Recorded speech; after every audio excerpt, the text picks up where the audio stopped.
Hey guys, thank you for joining us for a late night special episode of Year of Magical Learning. This is the YOML podcast. Chris is actually on the road, but we wanted to get this in before it's too late for him to go. And so that's why we're here today. And so I'm going to share the screen, but essentially we are doing book Reflection 220.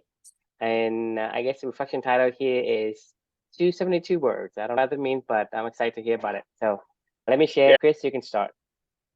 yeah. So the book is Lincoln at Gettysburg, and it's all about Lincoln around the time of Gettysburg and all that went into the political dynamics and the social and all the other dynamics that were going on during that time that went into his speech. I know you grew up in Vietnam, but I know you grew up in America too. But was the Gettysburg Address something you learned when you were growing up? Yeah, I had a little in school. Yeah, right. Yeah. So, we all know the Gettysburg Address, and right. So this book is all about all that went into it, like why it even happened and what it was all about and what the speech was, why certain things in the speech were done the way that it was. Like, anyway, it was kind of interesting. Like the reason why I wanted to read this book was because I saw it and I was like, it's such a famous speech that you're like, we all know the Gettysburg Address, but none of us really know the Gettysburg Address. Really, I know we learned it in school, but I don't remember shit about it. I don't know about you, but like I don't remember anything from it. So Me I thought, either. hey, why not? I just Yeah, I know was. that's an important turn of event in history where Lincoln is giving that address. But as far Right. as what's in it, I didn't really, wasn't curious enough to get into the greedy details of the words itself. Exactly. Yeah. So I thought, what the hell? Let's see what happens, right? So the title of this reflection is 272 words. So 272 words is all the Gettysburg Address was. Can you believe that? Like that's all that went into the Gettysburg Address. It was like 272 words. It blew me away when I heard that. As I was listening to the book and learning about it, I was like, holy shit! Like I figured, I looked it up. Like Dr. Martin Luther King Jr.'s speech, the "I Have a Dream" speech. Do you know how long that was? Not clue. It was 16 minutes long, right? And I'm like, I mean, you get Lincoln lost had in the to, first 10 seconds. right? I mean, Like say, I have a dream. You remember the rest. exactly. I mean, it's such a powerful speech, and I'm like, man, that was 1,600 words, and it was 16 minutes long. I figured the Gettysburg Address would at least have been like 10 minutes or something like that. This is like one of the most famous speeches that's ever been given in the United States history, and I was like, man, he did that in 272 words. Like this famous ass speech was just 272 words. So it made me start to think a little bit, about like something that Lincoln knew, that none of us knew, which is words don't matter. It's what you say that really matters. Like we always go back to always be impeccable with your word, right? Exactly. I Everybody mean, the thing taught. is, the more words you have to spell it, that means we don't have a word that perfectly match what we intend to express. So that's why we make more words, make sure that, hey, it's like this, but it's also like a little bit of that and a little bit of other. So you kind of combine a bunch of words and kind of chops, its meaning apart to kind of form a new word. So that's the Right. thing is, if you can find the word that succinctly pinpoint the concept or the expression, you are being very impeccable with your word. And that to me is like the perfect alignment because it's all about understanding. The more you understand, the less you have to say because you understand the word that needs to say. And you say that word, we say, hey, it's gonna be like this, and but it's a piece of this and a piece of that. So eventually, your 272 words multiplied by 10 is like 2,000 words, right? And so Right. that's the thing is when somebody understood something intimately, they have the ability to express it in simple terms that people can really understand and get it just by a single word. They say, I have to distill it. The simpler the answer, the simpler the word, right? It takes more work, more effort to synthesize it down versus just having a bunch of things you just throw at people and you're giving people work to kind of like trying to distill what it is that you're trying to say. Right. So it's like the thing that I took away from this was distill down what you're thinking and make it crystal clear. And you don't need a ton of words. Make the words matter that you're saying. Number one, and then number two, it was ironic when I was reading this book. Part of the speech, part of those 272 words that he said was people won't remember what we said here, but people will remember what they did here on the battlefield, right? People remember what he said there. Like when you make your words matter and you make them, clear and concise, like you end up with a speech that's, impeccably worded speech that's remembered throughout history. And it's only 272 words. So this reflection is actually pretty special for me because like I took that lesson to heart. And if you word counted my reflection, it's actually 272 words. I think I like this better. yeah. I'm the only one that knew that, but obviously I'm sharing that with you. As I was writing this one, I was like, what would be cool is if I made this reflection 272 words. So it was interesting. I like this book. It made me think, one of the concepts that I remember from Made to Stick, he said, make it profoundly simple, right? And for something to be profoundly simple, it actually takes 3 years and 365 books for you to say, focus on your values. We understand what that means. And that's 3 words, right? But that took us 3 years and 365 books and reflections and conversations and studies and experiments and, a different hypothesis and all that other stuff to come up with 3 simple words of focus on your values. You know what I mean? It's like, that's what profoundly simple means. Like, that's what Lincoln did in this speech. You don't need to give a 5-hour speech for it to be remembered. You just need to make the words matter and make it clear, and people will remember. Exactly. What else you got? That's it. That was the whole reflection. Okay. So I guess the question that you're asking the audience is, how can you say more while talking less? So the thing is, this reminds me of what we talked about in the past, when I told you that when I'm in a meeting, I don't write notes, right? Right. Because when I talk to somebody, I'm trying to understand. And when they say something I don't understand, I'm going to ask the questions. So the way for me because the thing is, when I go to a meeting and I'm taking notes, when I go back to my desk or whatever, I have no clue what I'm supposed to. Somebody's giving me a project. They're asking me, hey, to build something for them, and I'm taking notes. And they say, hey, blah, blah. I took notes, and I have, after I'm done with the meeting, I have no idea what am I supposed to do. That's when I stop taking notes and I only listen. I never take notes anymore after that, because when I listen, you have to listen to understand. If you say something that I don't understand and I don't have a chance to ask you the questions, then I won't remember. I don't care if it's a 2-second. I don't care if you give me some kind of word like, beaver must dam. What the hell does that mean? We don't know. Right. So the thing is, it's not about simple. It's about clarity. Clarity means, to me, means like, can I say something that people understand? When I say clarity, it means, because sometimes it's not simple. Let's say I'm from a different country. I don't understand the culture of the United States. And I came here, I just landed in the United States. Whatever you say, hey, can you hand me a soda pop? I have no idea what you're saying. But that is as simple as anyone can put it. Right. But I have no idea what you mean by soda pop, right? Or give me a pop, give me a soda. We are taking the clarity in terms of, we have this understanding, this culture, this what I call like historic, like what we say in terms history. of We had history. So we have this training in a way from society. Hey, we live in this society. This is how things work. We drive on the right side of the road.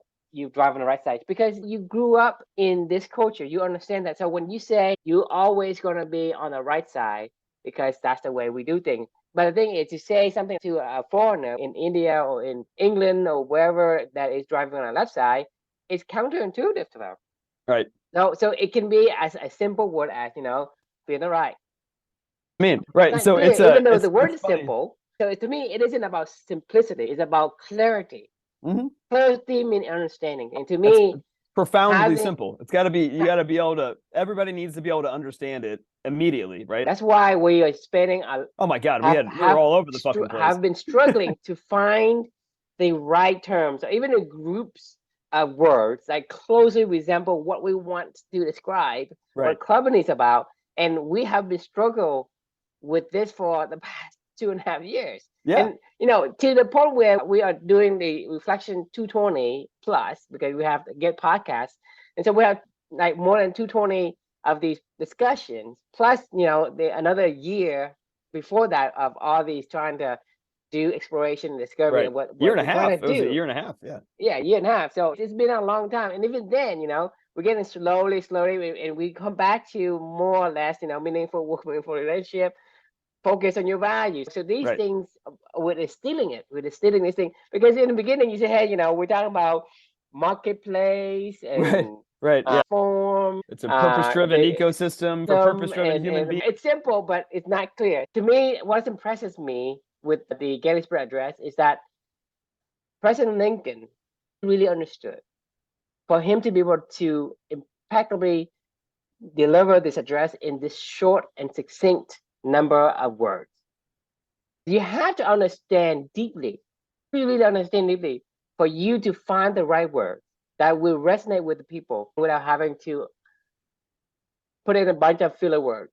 And so to me, that is the most impressive. I mean, to me, it's not like, hey, Lincoln's just going to be, I think, slaves should be free. I am very impressed with the understanding and the amount of thinking and trying to analyze the whole picture of what he needs to do. And he really understands, he really sees the value. This is why he's able to deliver that. Because I think, that's what makes me think that, because we've been doing this for like almost 3 years, and we haven't even gotten to the point where we can give a speech under 270 words, right? And so we still struggling. And I knew how much work and effort it is to take for us to be able to distill down all the fluff around the concept and make it clear. And so for him to clarify in such a succinct way, he must have spent a lot of time to be able to writing multiple drafts, I'm sure, and figuring out what and bouncing it off a bunch of different people. This shit is not easy. Actually, oftentimes people are like, well, yeah, well, duh. Like if we said focus on your values, people are like, well, duh. Well, I know, duh. But that's what a profoundly simple message is supposed to be. It's supposed to be, well, duh. You're like, yeah, I know. But that duh takes an insane amount of time. Right. When you're trying to, come up with an understanding or an expression of something, it's fuzzy. And so you're trying to find anything, any words that seemingly fit what you're trying to say. Can you remember, like, back to when Luca was still in the NICU and we're having conversations with me down in the lobby of the NICU, and we're like, no, that's clubbing. No, that's what it is. It literally took us hours of conversations to say what we kind of even thought it was. We kind of knew what we wanted to do, but we could feel it, but we couldn't express it. We could not relay that message from our heads to somebody else. You remember when Kyle Lacey, you remember that guy, Kyle Lacey, was the Lessonly CMO? I ended up having a conversation with him, and I remember telling him about, like, well, we're doing this and we're doing that, and then this is the story to get to this, and this is how this happened with this. And he was like, it sounds really cool, but like, I'm going to challenge you to make it a little bit more clear. And I was like, yeah, I know, we can't figure out how to say it, like, and he was like, well, that's, as a marketing person, he's like, you can't share that with anybody else unless you can clearly articulate exactly what you guys are trying to do. He was like, I would focus on that first. And I was like, yeah, no, you're right. I mean, obviously that's what we're going to continue to do, but it was just funny because that was only 4 or 5 months into us trying to figure this whole thing out. And we were still like, I couldn't explain it to somebody in a 30-minute conversation. I had to give them the whole fucking story, all the context, all the things that were going on, all the stuff that we were doing, the core values quest, what you and I, how we met, what we were trying to focus on. I had to give it everything to say, and that is Clubbany. And they're like, oh, okay. I mean, it sounds cool, but somebody had to be willing to give me an hour of their time and attention and try to follow It's not 270 words for sure. Right, exactly. It was probably 27,200 words, to be able to. Yep. I mean, shit, like, look at the book that I wrote, the original book. I mean, a lot of that was kind of Clubbany, origins. And we talked about this, like, along the way. We're like, well, if we want to explain Clubbany, like, maybe this is what we give our new Clubbany members or something like that. And, like, yeah, maybe, but, like, no, like, what you give the new Clubbany members is focus on your values. Like, like, you don't need them to go read a 400-page book to figure out what the fuck Clubbany is, right? I mean, this is the thing is, the more you understand, the simpler the answer you can give people, and they will understand it. You tell, the more they understand. The more you tell, the more confusing they get. Yes. Yeah. I mean, 100%, because you're trying to take all these visuals in your mind, all this big picture, all this story that you have in the background of the concepts of it, and then relay that into somebody else's brain. It's impossible for them to see what you've seen. It reminds me of that. I told you about the tappers and listeners. It reminds me of the tappers and the listeners, where they are, you're given a song and like happy birthday, and they're like, tap it out. And how many people are going to get it right? 3%, 3 out of 120 people got it right, and that's because like we can't hear what's going on in your brain. Like you have all this, like, I was on a run this morning, like just like normal or whatever, and my book finished like about mid-run, right? So I had like 20 minutes and that I was still running, and I didn't want to pull my phone out and download another book or play Spotify. I was like, you know what, Amelia, you and I can just spend this quiet time running and it'll be fun. I'm running back and I get to our street for the final home stretch. I decided to try to do a sprint on the way down our street. I was imagining myself with Amelia pushing a cart, and we were just trying to go as fast as we could, and she was having a lot of fun. And as we got closer and closer to my house, as you start to go down this little tiny decline, my house kind of sits on the middle of a hill that's going this way. And so the road, we were picking up speed, and immediately I saw this visual in my mind of, just how far Amelia and I have come since, her accident, her life, and losing, her battle. And it reminded me of like a week before or a week after she passed away, and I was out mowing the yard, and I was on that same hill coming down, and on the other side of the street that's coming at it, like there was a little girl playing and, with her mom and like running around catching a balloon. And I was like crying as I was cutting the grass, and I'm literally, all this is going on in my mind as I'm running down the hill. But like, I'm like, oh man, Amelia, like just think about how far we come. I don't feel sad anymore when we're running. I feel like you and I are pushing ourselves and we're sprinting toward our driveway and having a good day, and we're going to do more living for two stuff. And it just reminded me of such a stark reminder of those two. And the reason why I'm saying the story to you is like those visuals in my head are like, I could see that other little girl running down the hill, while I'm cutting the grass and crying. And then I could see myself obviously in that moment 3 years later coming down the same street, and it's just a different world. But I could never explain that to somebody, right? Like, even though I'm telling you this, you don't understand what I'm saying to you, and you'll never feel the breeze, the sun, the crying, the emotions, the longing for your daughter that just passed away a week before. I mean, like, nobody can ever understand that, and we can never put that into words, right? And then I don't know, it's just really hard, sometimes to get what's in your head and the tappers and the listeners out so somebody else can understand it, and it's hard. It's really hard. Like, that's why you got to be impeccable with your words, like, Right. Because I think when people say a picture is worth 1,000 words, and so a lot of times we borrow a previous understanding of whatever we are used to, and to borrow that. So when you and I keep saying, I don't run for train, this has a lot of images in my head. Right. Yeah. And that's like a 10,000 word, 20,000 word, even 100,000 words in there. Just Right. because it's a whole book. It's a whole damn book. Yeah, exactly. And so I think this is what we're doing. This is why, for me, like, you and I keep saying the same thing to each other. Say, I don't run for train. You shouldn't really run from the train. So this is profoundly, in less than 2 seconds, I'm able to give you a context of what I'm trying to express. Right. And that understanding is allow me and you to be able to keep up with these core values of ours. Because a lot of time, we have distraction in our life. We have things that will forces us to drift away from what we're supposed to do, because we don't live alone. So everything you have around you is gonna have a pull on you, some sort of influence. But having the ability to say, people must stand, a writer must write, a painter must paint. This kind of truism, or whatever you call it, it's a bumper sticker saying these things. Slogan. It's essentially a trigger of a context, of an image. And so I think, and the more you and I explore this company culture, we have been built a bunch of these bumper sticker saying. And and I think this is what we use as a trigger. As a trigger for memory palace. Bumper sticker, right? Exactly. Like 272 words could be a bumper sticker. Who gives a shit about the Gettysburg Address? When you say 272 words, right? Be simple. Tell me about the discussion we have today about how we need to be impeccable with our words, and how Lincoln was impressively able to achieve that.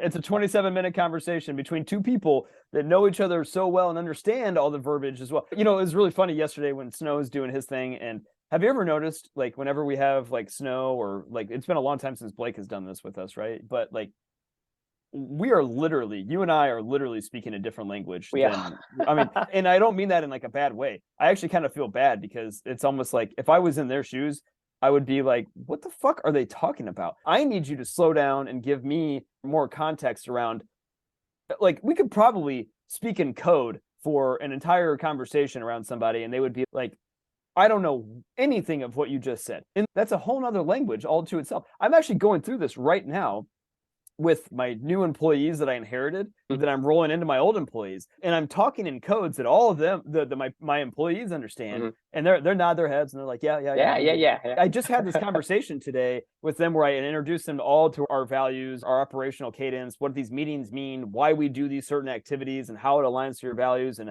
I want you to focus on your values and how being the linchpin, bringing your art out, you know, like all these things. And my whole team knows it. They know it like the back of their hand. They know what an accountability buddy is. They know what it means to what the focus for the day. You know, they know what a vital priority is. They know what first things first means. Like they've talked about it. They've shared with it. They've gone through experiences together. They speak a different language than everybody else. And these other people, they're interested because they see the other people that are interested, and they're like, okay, all right, this sounds intriguing, but I don't understand it. No joke. Like, I'm literally, we were going through this today, and they're like, so are you saying that I need to do I need to like a therapist as well through this whole program? You know, like one of them asked me that question. I go, no, like just hang tight.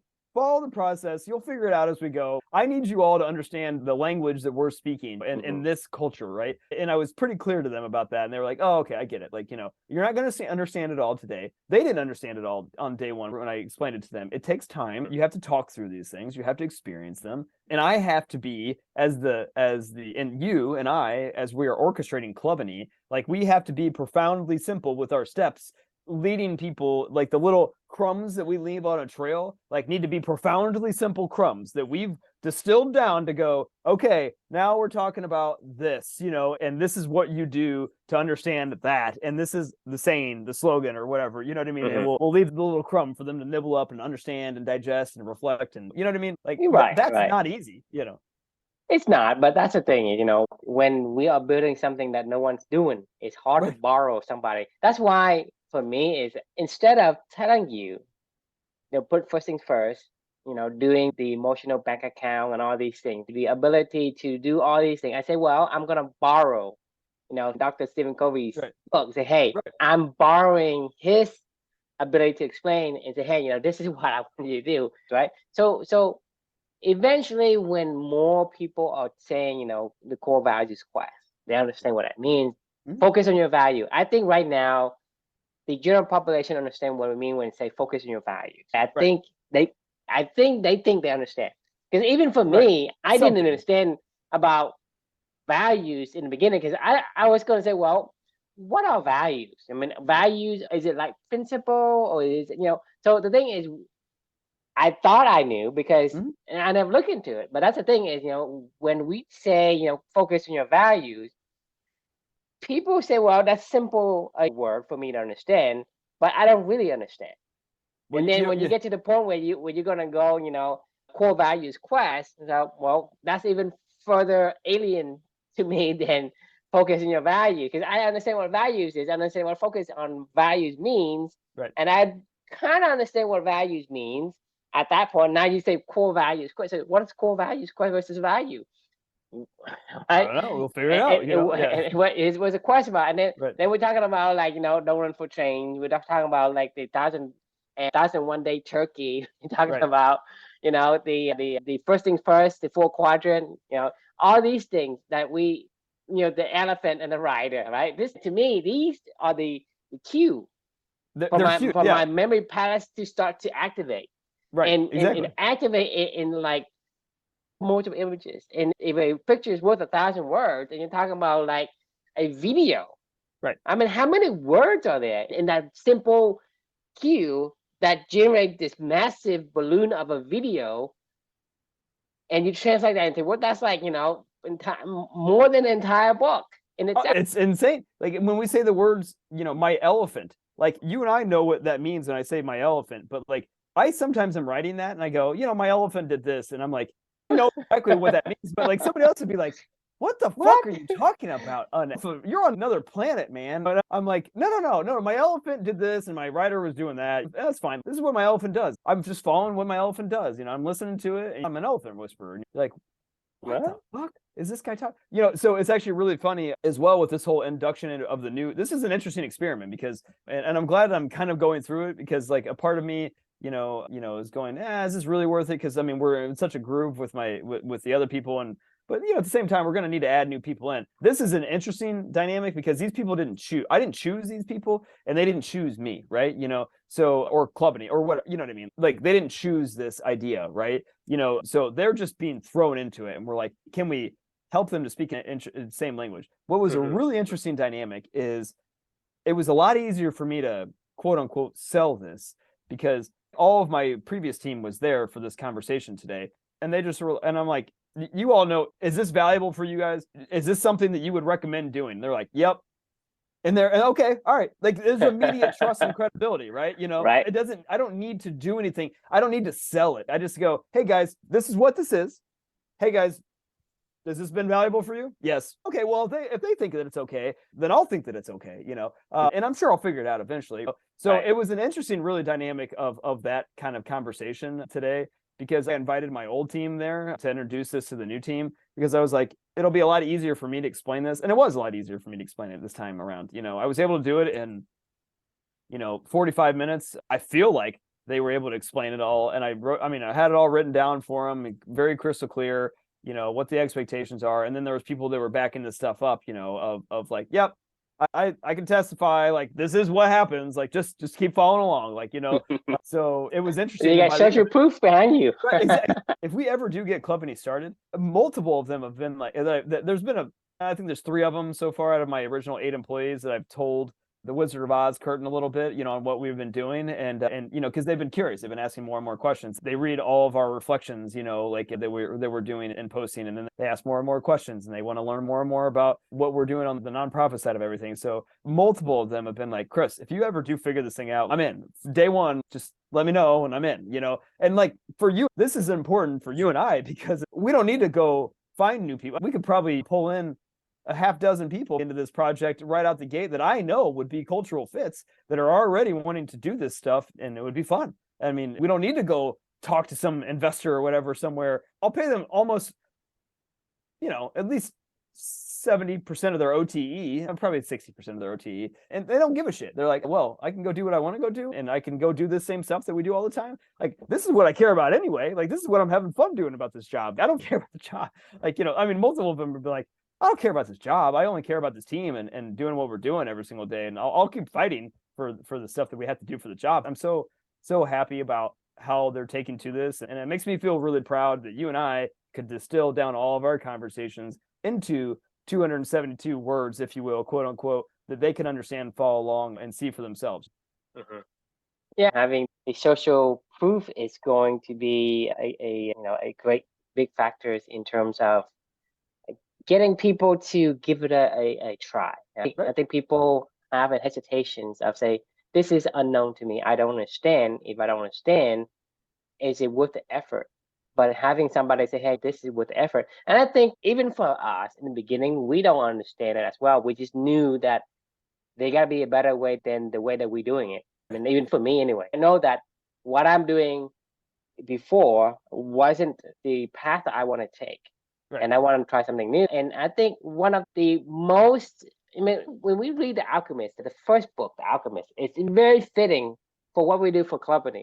Yep. The thing that we're searching for is always right under our nose. And that's the thing. It's what we do, right? What we do, if somebody were to align their request with my mindset, then I'm more than willing to do, and I probably do like 10 times better than I were told to do, or were to be, you got to do it in this way. You got to do what I want you to do, and you got to do it in the time that I want you to do it. So it's the constraint of your ability to choose I think that creates this courage, right? It Right. occurs you. But I think once you, because I noticed for myself, when I do something that I really care about, I went all out. I mean, you can't stop me. And basically, when I'm doing something that I really chose to do, you and I understand that we are unstoppable. Oh yeah. I mean, Unstoppable. I mean, you're talking about if I wanted to do something in coding and programming, I mean, I can figure out how to do anything right. because I believe you. it's the motivation. You're motivated to do something, and you figure. I mean, the thing is, you say, I haven't done it before, but I'm gonna find out. And the more you go into, the more leads you get. You start to follow the lead, and you start Right. to amass this knowledge, and you start to suck in all the knowledge that pertains to that thing. Right. And so you become you get into this flow. You can build anything, like true. I believe that you can build anything with your skills. But the problem is I could sell anything. I believe that I can sell anything with my skills. But the problem is what do you want to build and what do I want you to sell? like? Yes. So there's multiple times recently where I've been like, that'd be an interesting product to go sell. And then I'm like, and then I don't know. I feel like I just get mentally transported into the future where I'm working at this company. I'm like, why am I working at this company? Like, what the fuck why would I ever agree to this job? Even though it seemed, this happens all the time where, I mean, I literally shut things down I tell myself no all the time where I'm like, no, Chris, would you ever go back to Salesforce? No. Like, I mean, could I? Sure. And would I be okay if I wanted to apply all this stuff to it? Sure. But like, should you? No. Like, why would you go back there? Like, there is like, if anything, I need to get going further and further toward what we're doing because that's what brings me, that's what I want to do. Like, that is how we're going to figure this thing out. And every step that I take in a different direction, like I go, well, that doesn't get me toward this, and yeah, I could do that, but I don't want to do that. Like, if you asked me to go sell for your guys' nail salon thing or whatever, I'd be like, I don't want to do that. Like, like I mean, could. it's the same I thing don't we want talked to. about the other day. If I want to learn to play tennis and I want you to teach me something, I want you to teach me your best skills, right? Not the second best, right? Not the third best, not the last, right? Not the worst. Agreed. Yeah. Because so the same concept applies. You say, well, there's this idea and there's the other idea. Which one I want to do? Do I want to do the one that's I can do it? I mean, it's not the best, but I mean, the point is your time is the most valuable resources.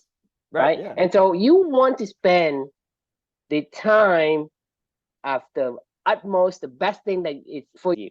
Just like, you would say, well, if you were to go and let's say you go play basketball, but when you play basketball, you can't play tennis. Oh, and I don't like it. Isn't the best thing because, as I'm saying, it's kind of line. It's like sport. It gives me physical exercise, but I challenge not the best. myself. I can do some of my all values. that, right? So could you play basketball? Yeah, you could. Of course, I could. But the question is, would you rather play something else like tennis, or would you play basketball? Not even a debate. This is the question I keep saying to you of all these ideas you have, because, like I say, I am very straightforward, right? I said yes because I don't think it's not to say that it's a bad idea. It's not to say that it won't work or anything. I'm just saying, hey, that's not something that we're really into. I'm glad that you tell me these things because it's not, I don't want okay, so the Year of Magical Learning is a perfect example of this, right? And this is about what I'm going to write about, tomorrow, I think, because I just finished this book called Quit by Annie Duke. It was so good. It was a really good book. You should really read it if you want to check it out. I really, really enjoyed it. Annie Duke, the poker player, I think you know who she is. Yeah, I read one of her the book. Was that the one you read? Yeah. No, this book was really good. It was about quit. It was about anyway. I'm not gonna go. We can talk about that in the future.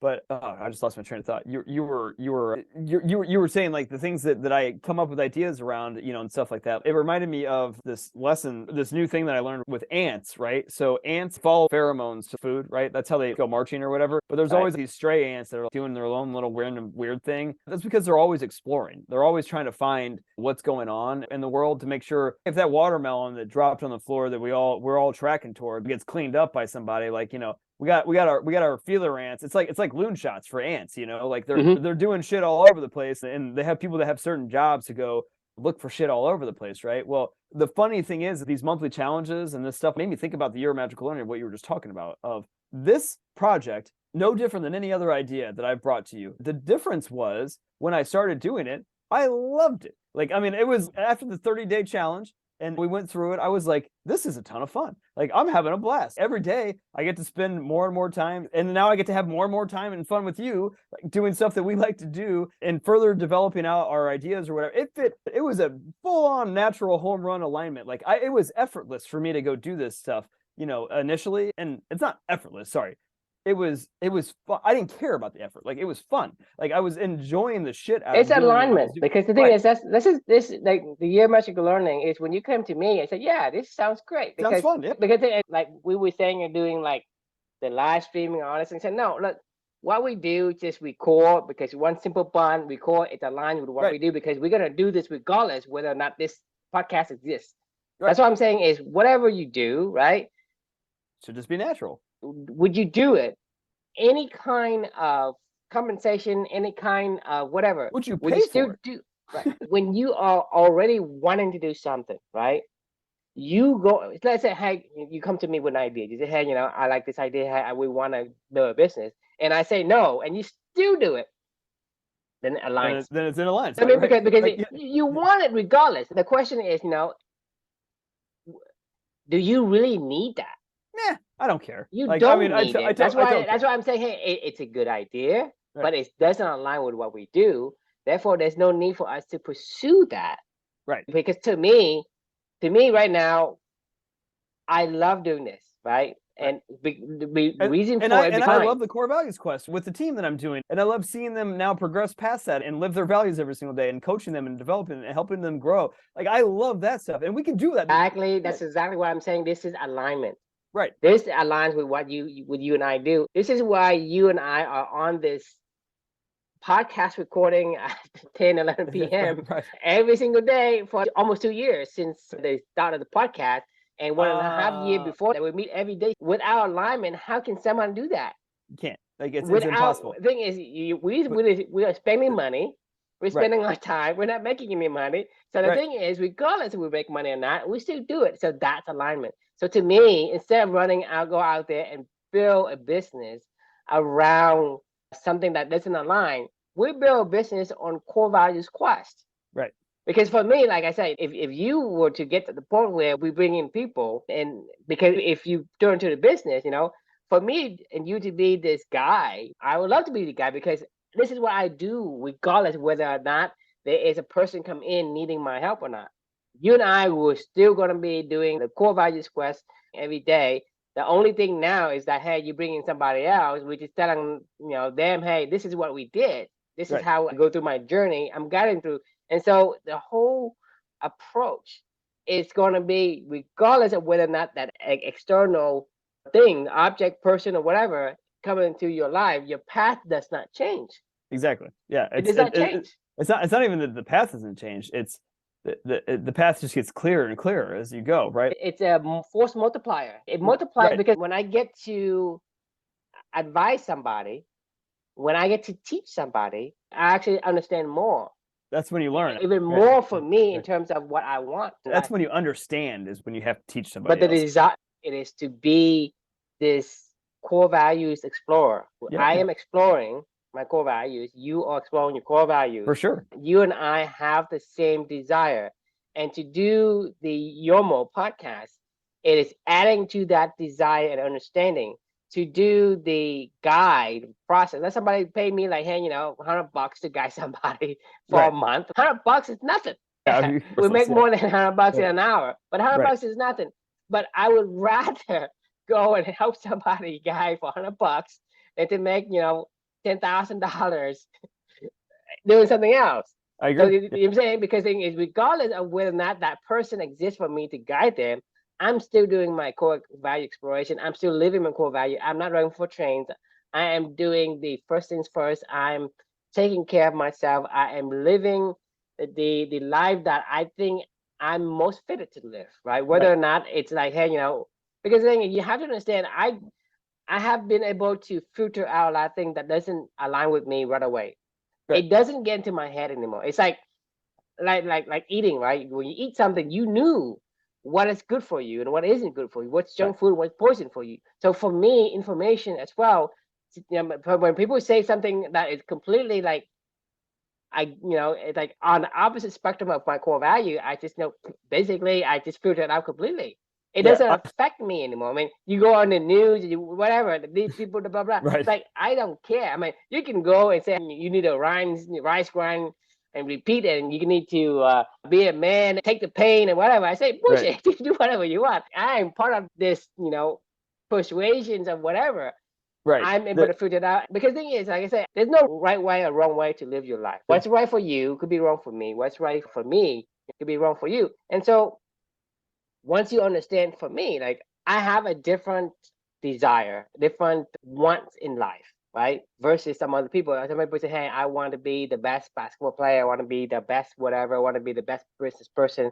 I want to be like Elon Musk. I'm going to devote. And that's fine. So you do you, I do me, because I don't have the gene that wants to compete in the other arena. I want to compete in a different arena. Once you understand that, you can filter out the things that's not aligned with you. Because for me, like right now, it's like, for example, food. Like most food, like I don't eat anything that it doesn't align with you anymore. Right. Sugary or has a lot of carb. I don't eat them. I don't eat them at all. I gravitate towards the meat, right? Basically the beef mostly. But that's the thing. I knew now what food aligns with me. I also knew now what kind of information aligns with me, what kind of concept. Like, I don't want to train. People say, hey, you don't want to train. It doesn't matter. But that's the thing is, once you have determined that, right?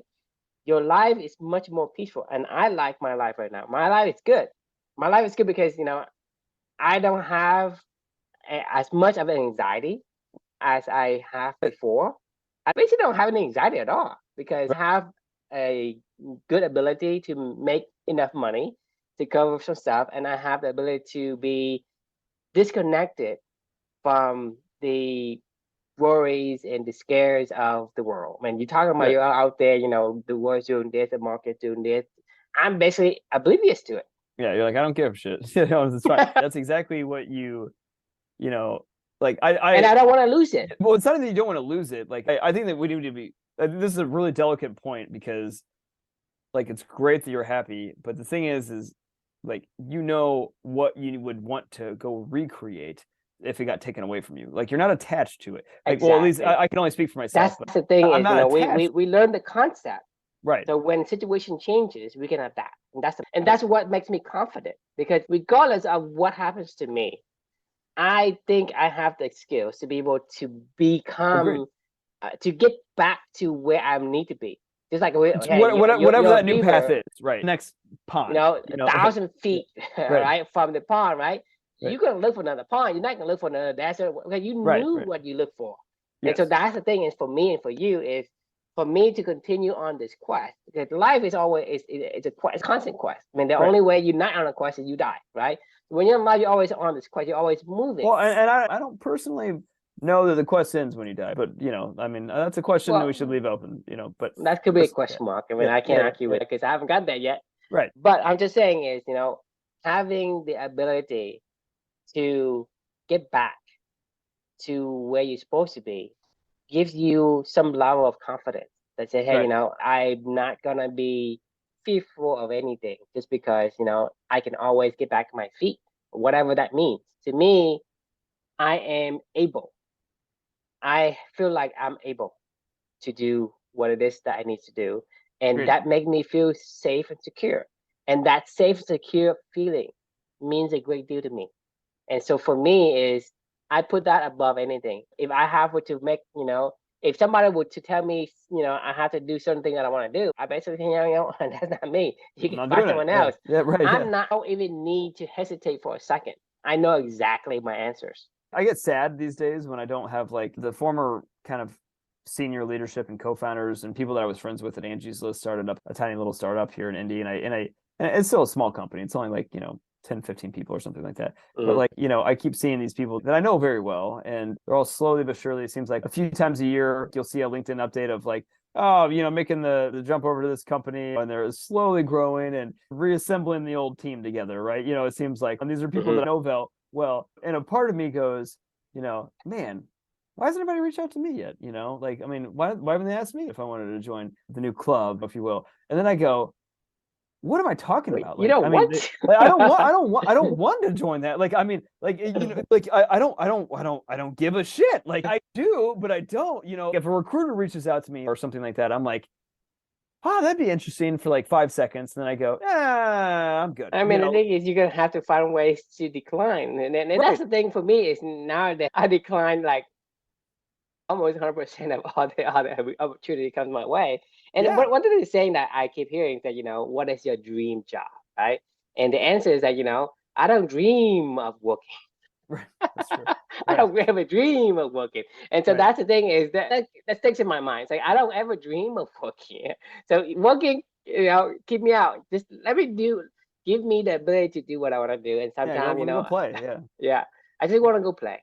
right. And Yeah, I and to agree. play, this is play. This is going on here and just shoot the breeze and just talk about whatever, what 272. I have no idea what 272 means until Right. today, but it's a great conversation. I Yeah, it mean, is. it aligns with what I want, and it's also aligned with what you want, and that makes it interesting. And because you and I have this special vocabulary that we have been Right. able to acquire, it makes it really a fun conversation, since whatever I say, you understand deeply. For sure. I don't want to portray the golden goose and all these things makes a conversation actually much more than it. It's totally different. And it's really funny because I was about ready to say to you earlier in this conversation, I didn't get a chance to say it. And now you just reminded me, we're kind of married, at this point in time, right? This is kind of what marriage looks like, in a weird way. I'm not saying like we're actually married. I'm talking about you and your wife, you have your own separate language. You and your kids, you have your own language, right? Like I can't recreate the past 15 years that my wife and I have experienced together. When we say, oh, remember Florence, and blah, blah, blah, like she knows, like, It's a trigger word, right? It's a right, trigger word that you have a special memories or pictures or image of right. that, and that triggers a whole thing to come to surface in your brain, and Exactly. that's thousands and thousands of words. Exactly. And those are good experiences, things that we want to continue to anchor on, to understand, like, how did the path that we got to getting to where we got to today, of dating for 15 years, married for 10, having 2 kids and all the other crap that we've gone through in life, and that journey together. There's nobody else that I would, I mean, I never know what the future is going to hold, but I will never recreate that in my life again. There's no way possible that I could recreate what my wife and I, the connection and the language that her and I can speak together. That is so much work that's been put into that. There's so much time, so many conversations, so many experiences, so many things that we've done together that only we could understand. But once that's gone, that's gone. And I don't want to lose that, because it's really hard to figure that out. I couldn't bring in another wife right now to be our third wife, or another husband for my wife, just to be fair, where she knows how she operates and what she does and how her life is. It would take so much fucking time. That's why people hate getting divorced. That's why they hate having to go figure out the stuff going forward. I can't ever predict how our lives will turn out, but what you and I have already unearthed together and gone through togeter, like, we can't even bring a random person into the conversation anymore where they're going to be, they're lost. I mean, they're like, what the fuck are you talking about? Like, right. You're no different than if a random person popped into your family's life, they'd be like, I don't know what the fuck these people are doing. I don't know why they do what they do, or, whatever. And hopefully you strategically have figured that all out. But like, even if you haven't, like, you just do stuff that you do, and it develops over time. Anyway, I have to go to bed because it's officially 11 o'clock and I want to go to bed. Yeah. I'm tired and I just got back from a tennis match. So, but that was a fun conversation as always. And I'm glad we were able to find time as always, because you find time for shit that matters, right? This is the thing you want to do. Exactly. I mean, I was talking to you while I was driving in a car on an interstate, with cars weaving in and around me. That probably isn't a good thing. That might be an addiction, True. It is an addiction, dude. I told you, I don't run for train. You shouldn't run on train either. I can wait. It'll take you another 15 minutes to get home, and I can wait. Like I said, I was like, I want it's always up to you. Yeah. I just read my reflection in the parking lot before leaving the tennis match, and I was ready to go. Like, let's do this. Awesome. All right, well, that was fun question, and looking forward to talking tomorrow as always. Let me stop sharing and